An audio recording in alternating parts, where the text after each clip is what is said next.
it is that time. We're back. It has been a minute. What happened to our other intro music? You got to get closer, unfortunately. Oh, okay, yeah. What happened to our other intro music? Burton. I miss Jack Burton. I know that, but that one didn't make it over to the cart wall, apparently. Why the hell not? I don't know. Fix it. I will fix it for the next one. All right. But this is the Geek Public Radio Podcast, GPR for short. It's been quite a minute since we... well, it's not like we ain't been busy. Right. But there's a whole lot of stuff that has happened since our last show. One, we're in a totally new building. The station, the whole company has grown, and has become its own thing now. Yeah, we like self-segregated ourselves from this. I'm gonna mess with this. I'm waiting for the new mic stands to come in. Well, the table, the new table is actually taller than the old table. Yeah, because I can get all the way under this one. What's sad is I measured the other one. Yeah. Cut this one. Everything's the same height all the way across, perfectly level. Still like an inch taller. Who'd you think it? It's probably because, I don't know.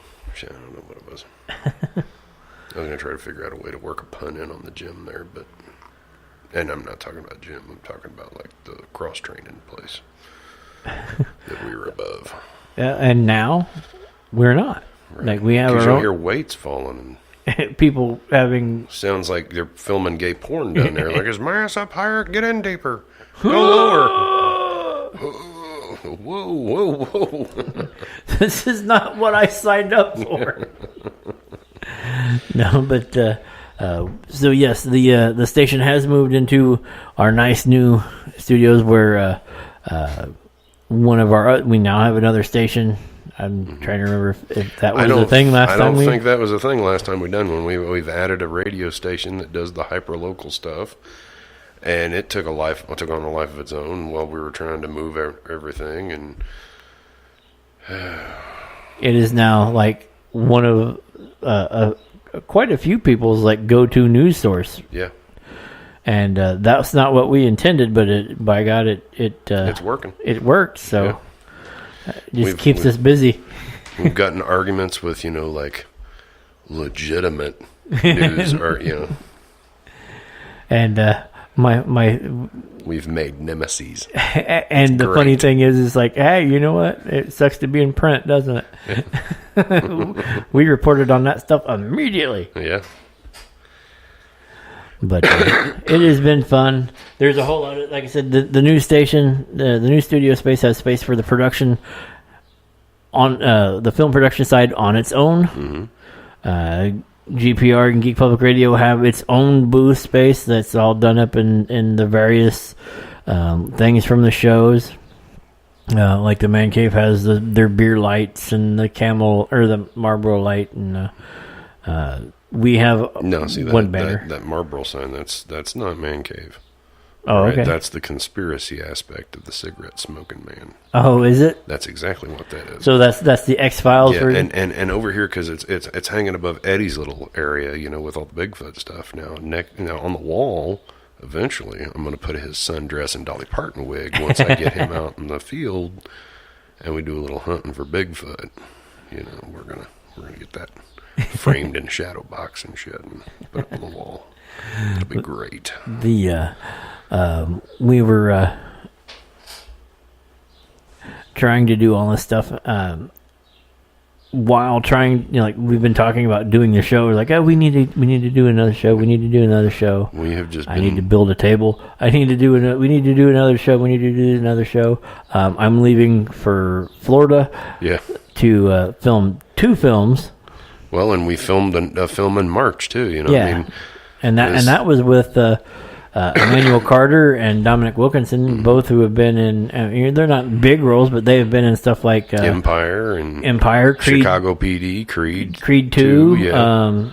Fate of the Furious. So that was fun. Very interesting to talk to those guys. They were a ball of energy. They loved the entire time that they were there. They were filming with us. They had it like, wow, I haven't had this type of a film in Indiana in a long time. And that was like the quotes from Emmanuel, who has gone to L.A., St. Louis, like Atlanta, New York to film stuff. And he's like, I haven't got to film this type of film in a long time in my hometown in my home state. If we could get Indiana to pull its head out of its ass, then, we could become the new Atlanta. Right. It's a process. Everything's a process. It's a lot of people trying to convince a lot of people that there's a need for it. And the truck driving by, we can't escape trucks because it is small town. For a minute, I thought it was a lawnmower. No, we're not filming. We're not filming, so right. It's not. Well, that's about perfect. But yeah, so like there's been tons and tons of stuff. Of course, there's no AC or whatever yet, so right. We have all the windows open, so we have the nature sounds going on. Yeah, rednecks and 4-wheel drives and birds and. At least we're not near a trailer park. Don't take him, I love him. Why'd you run? I was scared. I shat myself. Look at it. So, what have we missed in the time that we've been gone? I know Mayhew died. Yeah, that was fairly recent. That was the end of the end of last month. I want to say the 24th or 26th. We lost Peter Mayhew. But the more I turn you up, the quieter you get. Well, half of the time I'm thinking out loud is what it is, and that gets me in a lot of trouble. So I purposely try to be quiet about it. But you're like, get up in the mic, and so I'm up here, and it sounds like I get all quiet.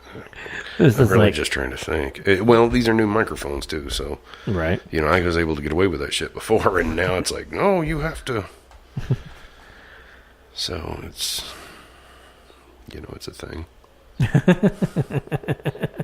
I don't know. I'm trying to think of all the stuff that we've done. I'm trying to remember when we done the last show because we had so much. I don't think we've done like January. And then that's when Pipe Creek Radio was just starting to become like a thing, like its inception was in January. I don't even think it'd been off the ground yet, but we have done so much stuff, and it is a bit of stuff. We do have, while you're thinking about it, we do have some announcements to make. Yeah. We will be at InCONjunction again this year. We are the official radio station for InCONjunction, and I think they listed us as the official podcast. So, are we the official podcast? Yeah. Too? So, I don't think they have a single radio station that ever talks to, pays attention to them. So, that was the easy part. See, that's a good convention too. I don't understand that, but it's nice and small. Yeah. It's personal. You don't have to worry about. I literally being told 5 minutes before the people are supposed to be there that they're not coming. Right. Oh wait, they didn't. Well, yeah, I'm not going to get on GenCon kick. But I like the small conventions. It's one of those. I literally watched somebody drop their purse, and somebody walked up, picked it up, and handed it to them. Yeah. When at GenCon, if you saw somebody drop a purse or a wallet or whatever. It may make it back. It may not. Right. It all depends on where it got dropped and what was going on. Right. So it is a pleasant atmosphere. It is very much the difference between going to a small convention compared to going to a large convention. Is the difference between like living in a small town, living in a big city. Mm-hmm. You know, I mean, I've lived in both.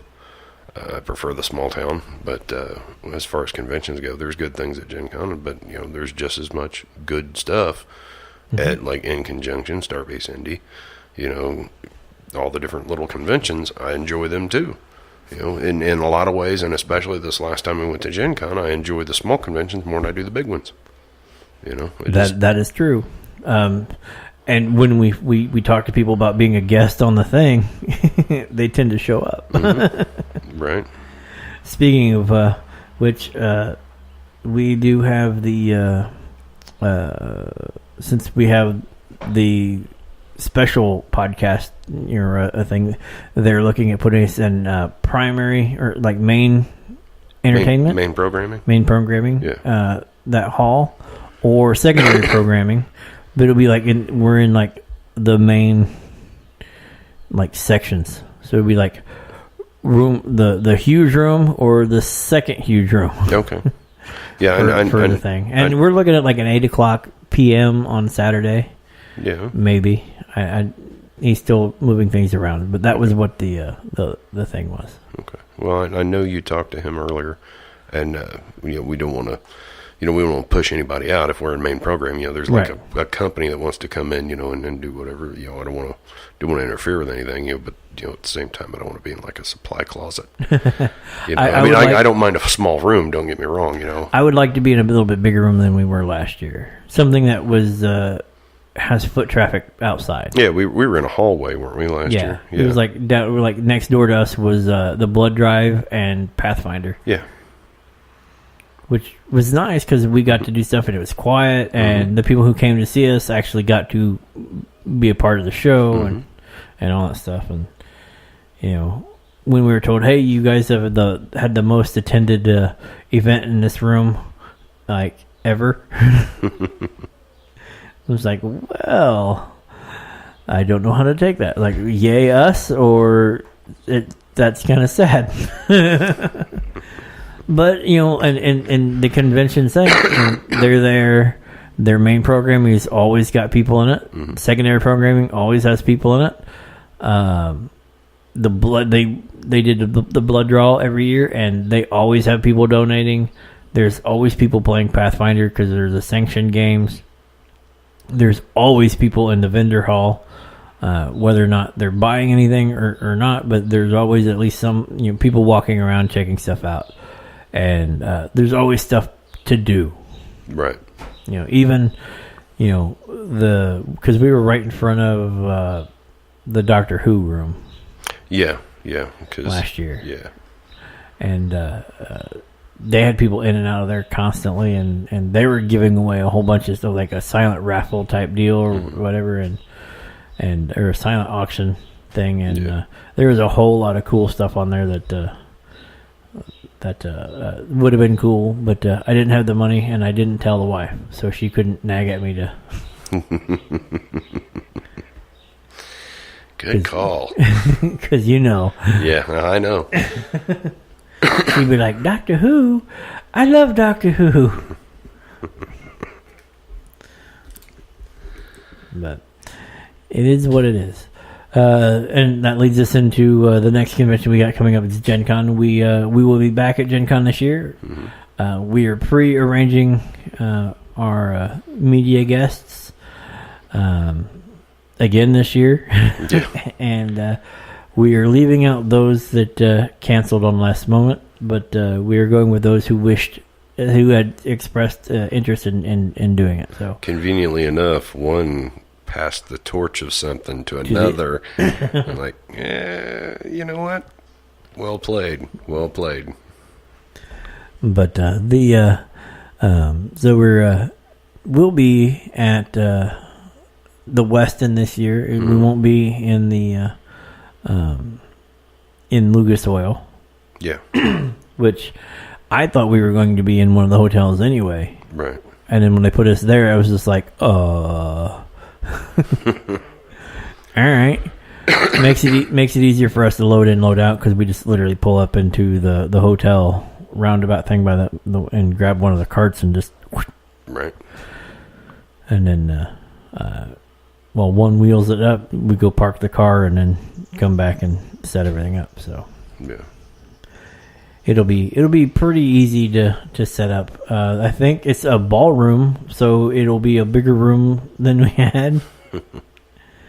So if you're out there and you want to listen to stuff like, I think we're contacting people, just throwing these out. These aren't set in stone, but we're going to be talking to Modifius about them coming on. We're going to be talking to Palladium about one of them coming on, and whatnot. And we'll be goofing around and being silly and talking about the convention and the stuff that we've seen and whatnot. So if you're interested in those, and who knows, we may be able to see if Pagan Publishing is there, and we can pull some Pagan Publishing people over. I want to talk to somebody from Minuteman Miniatures too. If they're still around. If they're still around. I want to talk to somebody if they're still out there. But so we have a lot of stuff like on that tip. Mm-hmm. Of it's still a work in progress. But it's early. We're only in May. Mm-hmm. So InCon is definitely our next stop. If you're in Indiana, check it out. It is a fun convention, like we said. Mm-hmm. It started out as a literary sci-fi convention, and has grown to encompass. But they still have the literary sci-fi convention feel. It's more personable.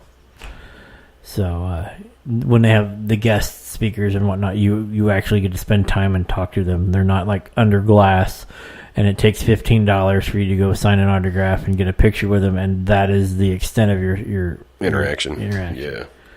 So it is definitely a pretty cool thing. Tons of writers there. So maybe your astrophysicist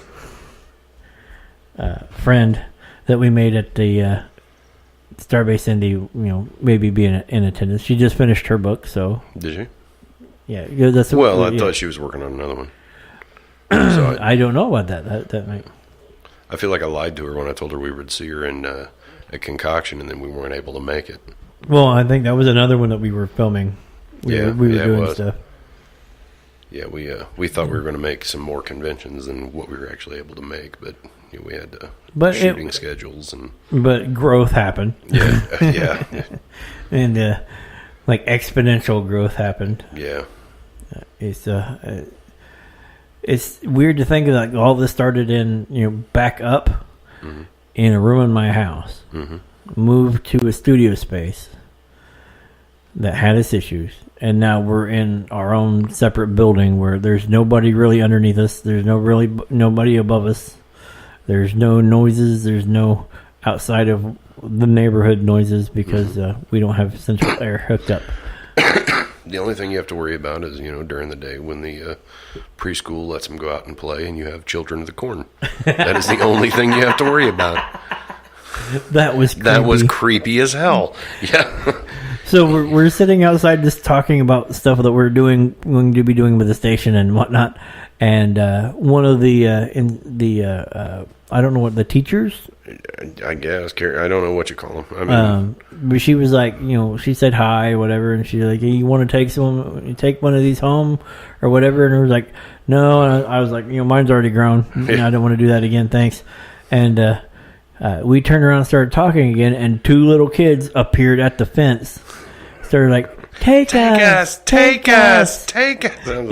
in unison at the same time. It was the creepiest. The hair on the back of my neck stood up. It was a one of us moment. Yeah, one of us. Good Lord. So, I'm done with this cigarette. That was I think you look at her like, take you where? First thing I thought was to your leader. Yeah. First thing I thought was, you don't want to say that in a big city. Take us. I was like, well, you are blonde hair, blue eyed. I think I can get a couple thousand out of you. Oh, that's just wrong. But no, it was a creepy moment. We were sitting there going, I'm really glad there's a chain link fence around that. They're pinned in, right? Good. It's a free range, child. Lock that patio door when you come in, Chris. So what are the other stuff we got? Dark Knight 2. Oh. That's what I'm referring to. The Battle of Winterfell. AKA adjust your TV settings. They spent, what was it, $15 million just on that episode? Like several months worth of film, 16 weeks worth of filming or something crazy, you know. And I couldn't see shit. I mean, now I didn't have it dark in the room, but I've heard people say, you know, well, if you turn off all the lights and you can see it better. Gamma. Well, yeah. and so how I watch it, I start into the episode, and I'm like, I see a little bit of movement. I'm like, I can't really see nothing. So I open up the settings and I jack the brightness on the screen on the phone all the way up. And I'm like, okay, I can kind of see stuff now. and I saw enough that I get the gist of the episode. You know, there's I'm sure there's things that I missed, but it was just the initial, like, you can't see nothing, you know. If Grandma's watching this show, if she don't know how to turn it in, I mean, like thanks to what's her name, Melisandre, for providing the lighting for the episode and the dragons for the episode. Yeah. Damn, I mean, if it wasn't for them, there would be no lighting whatsoever. And you know, as soon as they done that, and you know, spoilers if you haven't watched it yet. As soon as they'd done that and they rode off to face the army that Dothraki did, I was like, what the fuck are they thinking? I'm like, I know what's coming. And then sure enough, bloop, bloop, bloop. I'm like, Leroy Jenkins! Actually, there was the meme like, Leroy approves. Like, okay, you know, this... I guess the Dothraki ain't that bad, are they? And they're now extinct. Right, it's a dead race. And she spent how long learning Dothraki? Just to waste him, right? Just to waste the language, you know. Now who's she gonna speak to? But anyway. But yeah, so it wasn't much better. It wasn't much better because you know I'm downstairs on a ultra 4K television. Didn't do you a damn bit of good, did it? With all the lights off in the room, and I'm watching it live, just like you are. And you know, in previous episodes, it was funny because I would laugh, and then a couple seconds later, my wife would hear you laugh. You know, she's in the other room because she doesn't really get into it. She has no taste. So I'll say it. See, you start laughing, and that's what happens. But no, so I chuckle, then she hears you chuckle, and then I laugh, and then she hears you laugh, and she's like, what is going on? And of course she walks in at the time Peter Dinklage is doing something that his character does, and she's like, oh, so more dwarf cock, and then turns around and walks away. That's funny. Because that's every time she walks in and looks, that's why she wasn't interested in it, because every time it was a dwarf cock joke, it was something to do with him, you know, doing whatever, and she's just like, is this the entire show him talking about his junk? It was like, no, they wouldn't have 8 seasons of you know, him talking about his junk. I don't, you know, it wouldn't be that big of a show. It'd be regular size show. Are you sure you're wrong? It'll be dwarf size. No, it won't. No, it won't. But no, so yeah, but that was, you know, that was one of the funnier things. Like I start chuckling, like, oh, that, you know, and like, and she hears, it's like, what is going on? She did warn me though. Because we watched it. Actually, the last show the last episode we watched later. Like I came in after you were already watching it, and you know I went downstairs and was watching it. She warned me. She was like, "You're not going to like that episode." I said, "You don't even watch the show." He wasn't laughing. She was like, "Well, no, I have the internet. Like the Facebook has all been all over about how this episode sucks." I was like, Yeah. But it was the last one. This last one was the fallout from the battle. The battle, yeah. We got 2 more episodes to go. And one thing I want to complain about is nobody told me there was only 8 episodes in American Gods this season. And I didn't know until you said something, and I'm still on like ready to watch episode 4 or 5. So like I caught up. I was like, on it every weekend. In fact, once Game of Thrones started, I was hitting. Because Stars will let you watch it. Mm-hmm.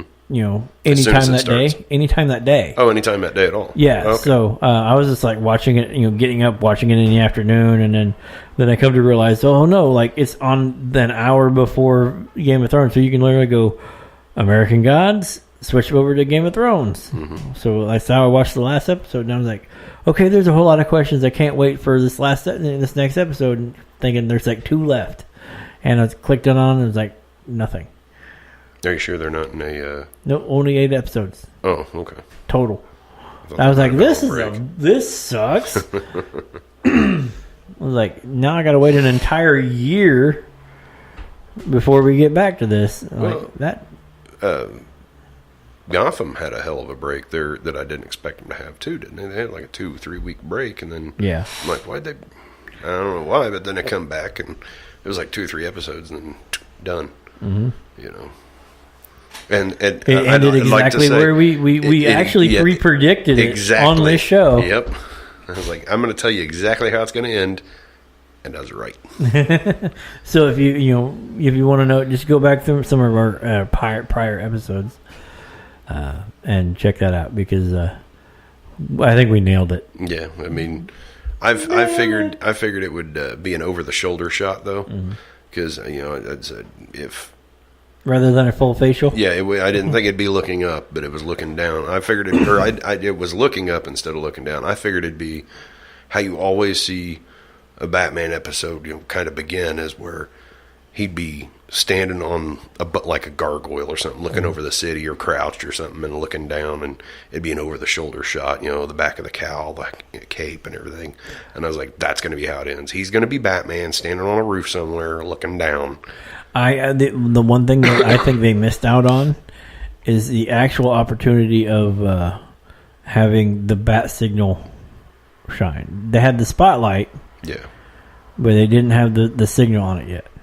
And I think he hadn't like, I don't it hadn't become a thing where, I mean, they had a relationship, but it hadn't really been official yet. The official meeting, like on Batman, kind of, that hadn't happened yet. When that happens, he gets a signal. So if they've done it right, but it also shows how, the significance of the searchlight, and so it's kind of neat that it does that. It'll give you some meaning behind the significance of the searchlight to begin with before it gets the symbol on it. Like I said, it was a good series. Fat Penguin was funny. And this month we found out that we do have the body of a Norse god. Yes. Apparently, I mean, that's what I've heard. I have been avoiding spoilers for Endgame since it came out. I have inadvertently seen entirely too much stuff. For a long time, people were like, Thanos still demands your silence. And it wasn't leaking, and then everybody thought, well, after the second weekend it was open. I'm like, I couldn't get into the theater to see it yet. So now it's scrolling through Facebook at my own risk, because I'll go through something, and I'll think it's totally unrelated, and then I'll look at oh, damn it, I just got a spoiler again. Well, I will tell you the DD-214 version of Thor is like right at the beginning, so it's not really. Okay, well, it's like as soon as they see him, he's like, "Hey guys."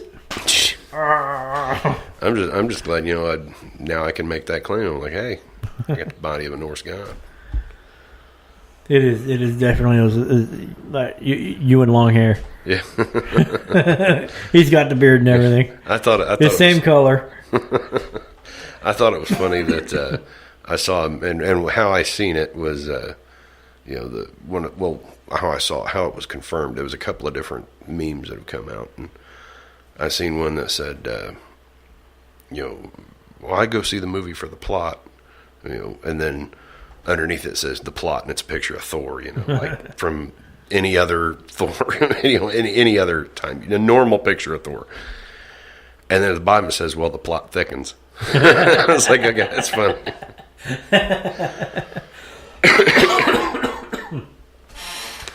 It was, I won't tell you too much about it, but it's the little nuggets that are humorous that are sprinkled out in the beginning, and it's little stuff that I hadn't known yet. I've found out a couple more spoilers today, and here's a spoiler alert for the next 10 seconds. I didn't know that Tony Stark and Pepper had a kid. Nobody knew that. And it's until because it's been 5 years. Yeah. They actually 5 years after Infinity War is when this take. That's why we have the fat and jovial Thor. Okay.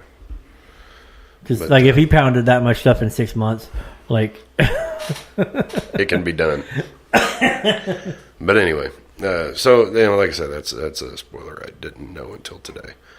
But it's been past 10 seconds, so I don't want to revisit it. And so this is going to be a rough year for us. You've got Gotham coming. Well, Gotham's ended now. You've got Endgame. This will be the last of the new trilogy of Star Wars. Wrap that up with the trailer with the Emperor laugh at the very end of it. Oh yeah. That's like nobody's ever truly gone. Whoa! You got me back in the theater now. I was going to tell you what to go do with yourself, but you bringing back Palpatine? Okay, I got to see this. Well, I mean, he was researching death, right? And Darth Plagueis. But and then you've got the end of Game of Thrones, which will be here in about 2 weeks. And the end of my HBO subscription. Yeah, that's actually a meme that I'd seen. At the end of Game of Thrones will come the end of millions of HBO subscriptions. Like, yeah, pretty much. Yeah. Until they come up with something else that everybody falls in love with. Until like I saw a meme for Tormund and Ghost 2019. Now if that comes out, by the way, I'd watch that. You fucked a bear, John. A bear. Don't send me with him.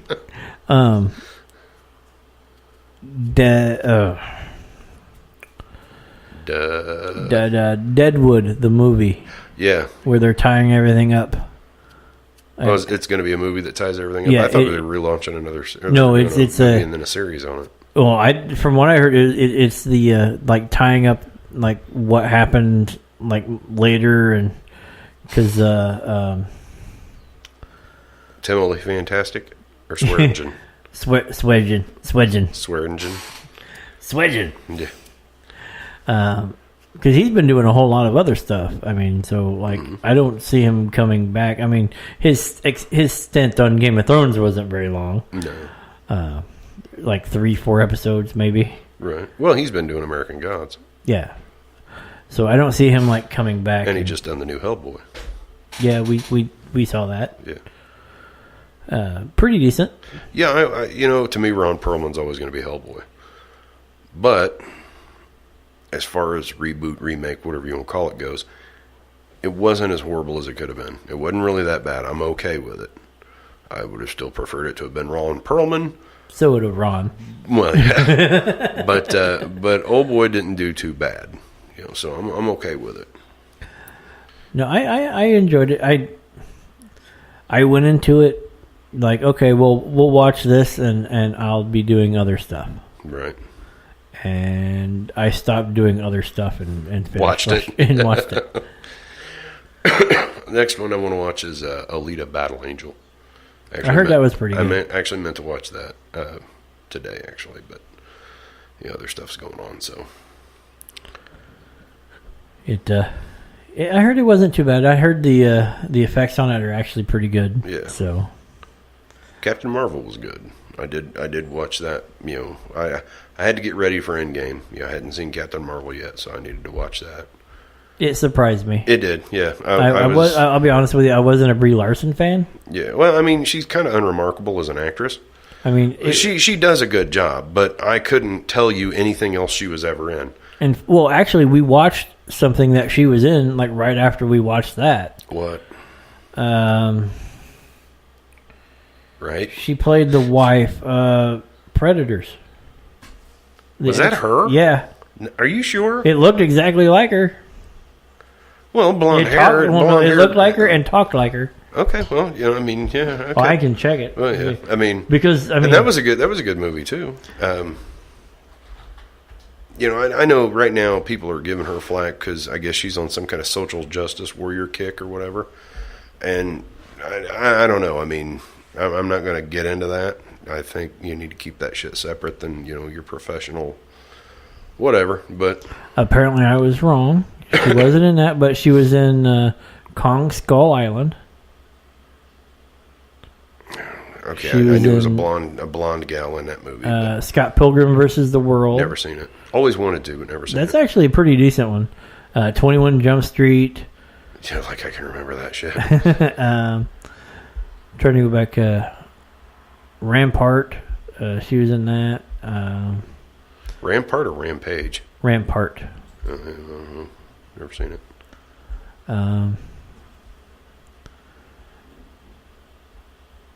Farce of the Penguins. Yeah. So that's why you don't remember. She's not really been in anything, Well, no, I mean, okay. you're like she's got like Greenberg, The Arm, Broken House. I'll let you know when you say something. Trainwreck. And Spectacular Now, Short Term 12, Tanner Hall, Unicorn Store, Room, 13 going on 30. Yeah, so nothing I've seen. That's why I was trying to cherry pick the ones that you might have seen.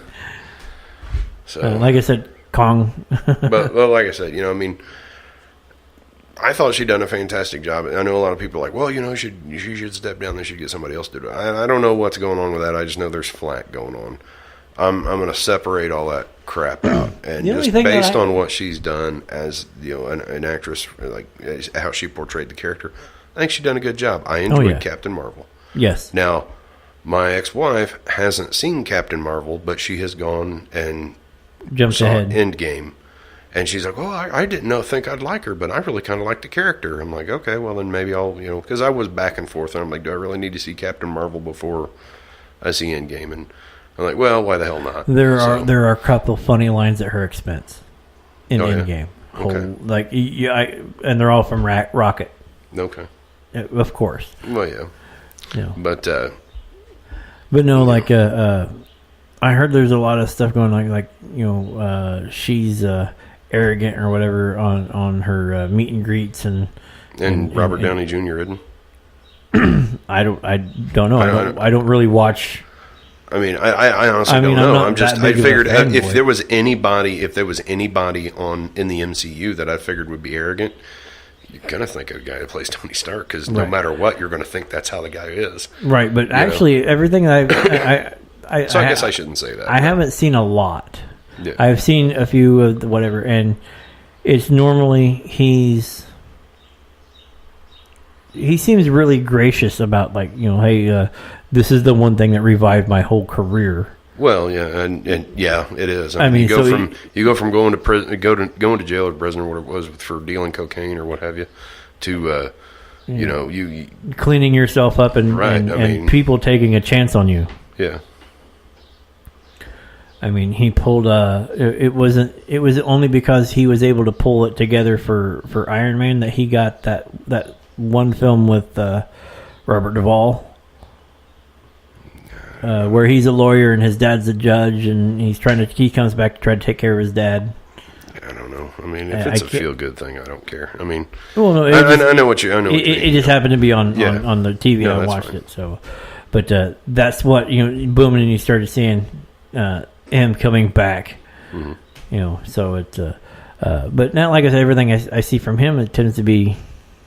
Yeah. Joking and whatnot. I know, and he does pull a Stark thing here and there, but he does. He does it in character. Yeah, he does. He's kind of like Johnny Depp in some of the stuff that he does for kids.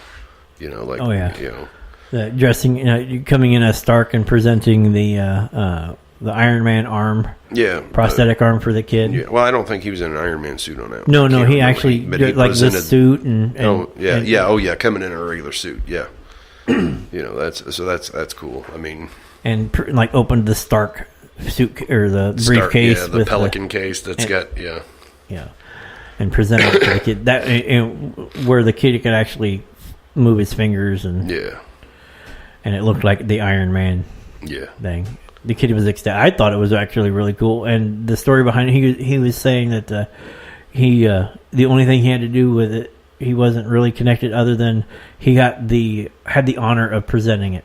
Yeah.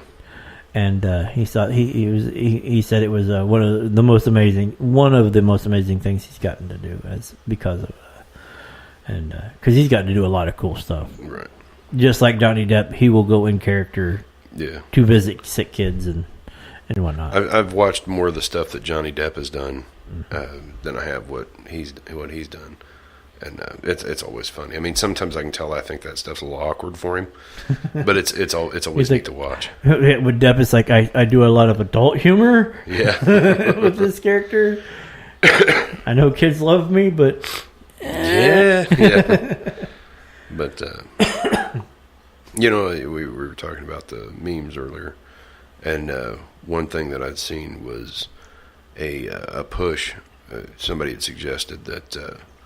In every Marvel movie made from now going forward, there should be a missing poster, missing person poster of Stan Lee in the movie somewhere. And I think that's a really great idea. No, I think that'd be fantastic. Speaking of Stan Lee cameos, one of his last was one of his greatest, and it actually brought Kevin Smith into the MCU canon. Yeah, and with Captain Marvel, where she walks by and he's on a bus. She looks down and smiles at him. They were on that L train. Yeah, and she was chasing that Skrull, and she walks through the train car. And he's reading the script from Mallrats. And he's actually trying to deliver it, like going over his lines. Yeah. And she looks down and looks at him, and he looks up and smiles, and she just smiles and continues to go on. Yeah. It's like, the big purple thing with Mallrats across the front of it. Yeah. That was like Kevin Smith's. I think it was red, but it was a script cover, Yeah. Mallrats. Yeah. He's like, I'm in the MCU. I mean, that whole show couldn't get any more 90s. Right. Well, and that's one thing I told my ex-wife, because when we saw Guardians of the Galaxy, it had like all the 80s music. We were like, oh my God, it's like one of the first things that we actually paid money for on iTunes or for like the Apple Music was to get that soundtrack. And then Guardians of the Galaxy 2 come out, and I told her, I was like, that's a good one too, and she liked it. And then of course she said she ain't seen Captain Marvel, but as I'm sitting there, I'm listening to him like, okay, this is like my third favorite score soundtrack for the MCU. Right. It's not him walking. It's the 90s music. I'm like, I was like, oh, they're playing garbage. They're playing garbage. Yeah. It's not like him walking out to Ooga Chaka, Ooga Chaka, right. Ooga Chaka. It's not Cherry Bomb. They're playing some garbage. Only happy when it rains. Like, okay, I got to tell her. Can you lose the flannel?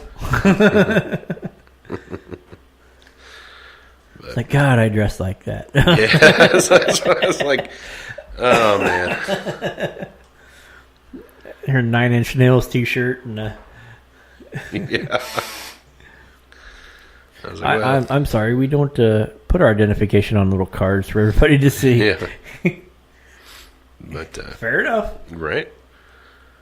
I liked it. I mean, I think it's definitely worth a watch. Like I said, I'm gonna go see Endgame tomorrow, so hopefully tomorrow afternoon. I'm waiting to hear back. I'm going to avoid Facebook, I think, until then.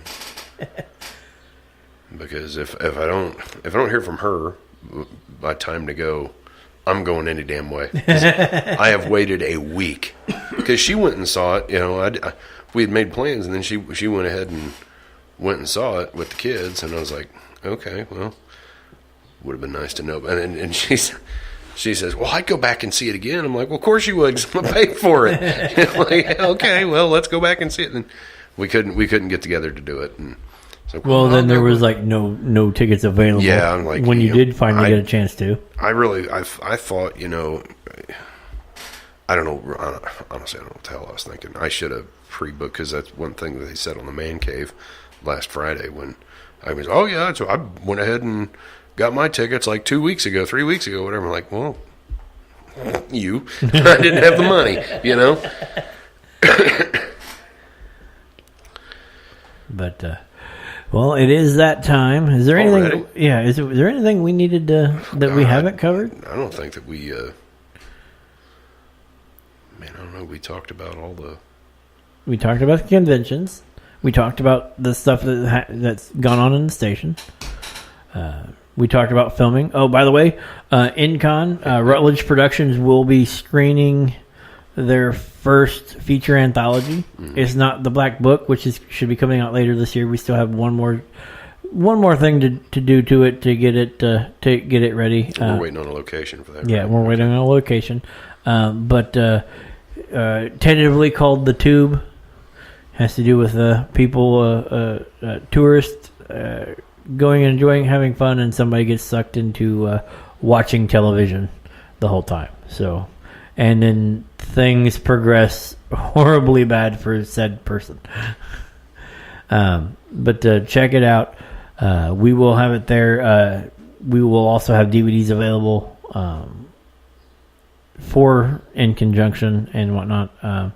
And after the Black Book comes out and we get that to the aggregator and start getting that into distribution, we're looking at getting this one into distribution as well. So there's an opportunity for 2 feature anthologies for you to check out from Rutledge Productions. So that's part of what we were filming. And later on you may see a video or so of me getting the crap kicked out of me. That's another film we shot while we were in Florida. So there's been a lot of stuff. That's more of a documentary, I think. It's more of a documentary. Other than I actually lived. Yeah, but I think everything else happened. He's going to throw something at me in a minute. Anywho, but this has been Geek Public Radio. We will be doing more of these since we now have things settling down and getting back to a more scheduled thing. Yeah, no, I mean, because we've been so busy. Yeah, but we actually now have gotten a schedule together. Yeah. Sort of. Yeah. We're in a position where we can get a schedule together. We'll put it that way. Right. I'll go see Endgame, and then we'll talk about that, next time. All right, bet. And so this has been GPR, the podcast. I am Topher. Lil Sonny. And we will see you guys next week. Right after you find that Jack Burton intro. Oh, no, I'm going to find it. Yeah, you better. Later. Bye.